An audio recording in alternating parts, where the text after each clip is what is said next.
میرے حضور نے ارشاد فرمایا تمہیں جو رزق دیا جاتا ہے، مصائب سے تمہیں بچا لیا جاتا ہے، آتی آتی تکلیف ٹل جاتی ہے، تمہاری نصرت دشمن کے مقابلے میں ہوتی ہے، حاسدین کے مقابلے میں تم کھڑے ہو جاتے ہو۔ فرمایا تمہیں پتہ ہے یہ تمہیں کیوں ایسا ہوتا ہے؟ فرمایا الا بدعفائکم، جو تمہارے معاشرے کے کمزور لوگ ہیں جن کی تم نے مدد کی، فرمایا یہ ان کی دعاؤں کا نتیجہ ہوتا ہے۔ ان کے اٹھے ہوئے ہاتھ اللہ کبھی خالی نہیں موڑتا ہے۔ اس لیے لاچار لوگوں کی، دکھی لوگوں کی، بے بس اور بے آسرا لوگوں کی مدد کے لیے کھڑے ہو جایا کرو۔ وہ کسی نے کہا تھا کہ بڑوں کی بڑی بڑی خدمتوں سے وہ سکون نہیں ملتا جو چھوٹے چھوٹے لوگوں کی چھوٹی چھوٹی خدمتوں سے مل جاتا ہے۔ بڑوں کی بڑی خدمتیں بھی کریں تو وہ راضی نہیں ہوتے، لیکن چھوٹوں کی چھوٹی چھوٹی خدمتیں، یار غریب کو تو پیار سے کھڑا کر کے اس کے پشت پہ شفقت کا ہاتھ پھیر دیں تو وہ سارا دن خوشی سے گزار دیتا ہے کہ آج جو ہے وہ فلاں صاحب نے مجھے تکریم دی ہے، مجھے عزت دی ہے۔ تو میرے حضور نے فرمایا کہ تمہاری جو مدد ہوتی ہے اور رزق دیا جاتا ہے، یہ تمہارے کمزوروں کی وجہ سے اللہ تعالیٰ تمہارے اوپر کرم فرماتا ہے۔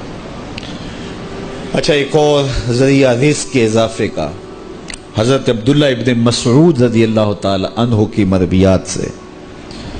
یہ حضرت عبداللہ ابن مسعود جلیل القدر صحابی ہیں، ان کے ہاں بیٹیاں ہی بیٹیاں تھیں۔ اچھا، جب ان کا آخری وقت آیا اور یہ بڑے سخت بیمار ہو گئے تو نزع کی سی کیفیت طاری ہو گئی، تو حضرت عثمان غنی رضی اللہ تعالیٰ عنہ ان کا حال پوچھنے آئے۔ تو جب حال پوچھا، بیٹھے، گفتگو ہوئی، واپس چلنے لگے، تو حضرت عثمان غنی نے اشرفیوں کی 2 تھیلیاں نکال کے حضرت عبداللہ ابن مسعود کو پیش کی۔ تو انہوں نے کہا کہ مجھے تو اس کی ضرورت نہیں ہے، میں تو اس دنیا سے جا رہا ہوں، تو یہ مجھے کیوں دے رہے ہیں؟ تو حضرت عثمان نے کہا کہ یہ آپ کی بیٹیوں کے لیے ہے، چونکہ آپ کی بیٹیاں ہی بیٹیاں ہیں تو یہ میں ان کے لیے پیش کر رہا ہوں، آپ کو تو واقعی ضرورت نہیں، دنیا سے جا رہے ہیں تو یہ ان کے لیے ہے۔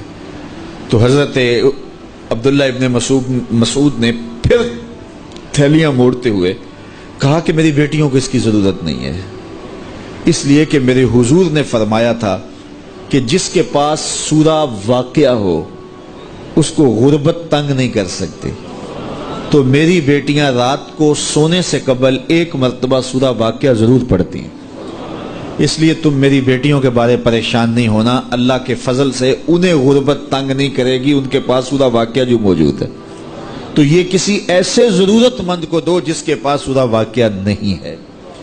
تو سورہ واقعہ کی تلاوت یقیناً رزق کی فراوانیاں اور رزق کی برکتیں حاصل کرنے کا ایک ذریعہ ہے، اور دروازے کھل جاتے ہیں اگر سورہ واقعہ کی تلاوت تسلسل کے ساتھ کی جائے۔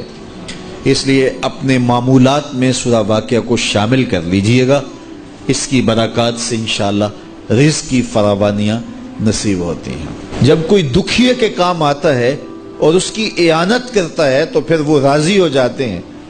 غریب پھنسے ہوئے ماں باپ، گھر بیٹی جوان ہو رہی ہے اور بڑھاپے کی طرف اس کا رخ ہو رہا ہے اور ان کے پاس ہمت نہیں ہے کہ ان بیٹی کو اٹھا سکیں، تو کوئی صاحب ثروت چپکے میں جا کے ان کی مدد کر دیتا ہے کہ تیری بیٹی میری بیٹی ہے اور اس کو تو نے گھر کی دہلیز سے اٹھانا ہے، تو پھر وہ ایک دم خوش ہو جاتا ہے اور آسودہ ہو کے اس کا انتظام کرتا ہے اس کی شادی کا۔ تو کوئی جانتا ہے کہ اس بوڑھے ماں باپ کے دل سے کتنی دعائیں نکلتی ہیں اور اس جو ہے وہ بیٹی کے دل سے کتنی تمنائیں اور کتنی جو ہے وہ نیک جذبات ان اشخاص کے لیے ہوتے ہیں جو ان کی مدد کے لیے کھڑے ہوئے۔ تو کوئی اس کا وزن ہے؟ کوئی وزن نہیں کر سکتا کہ اللہ تعالیٰ اس کی برکت کتنی عطا کرتا ہے۔ تو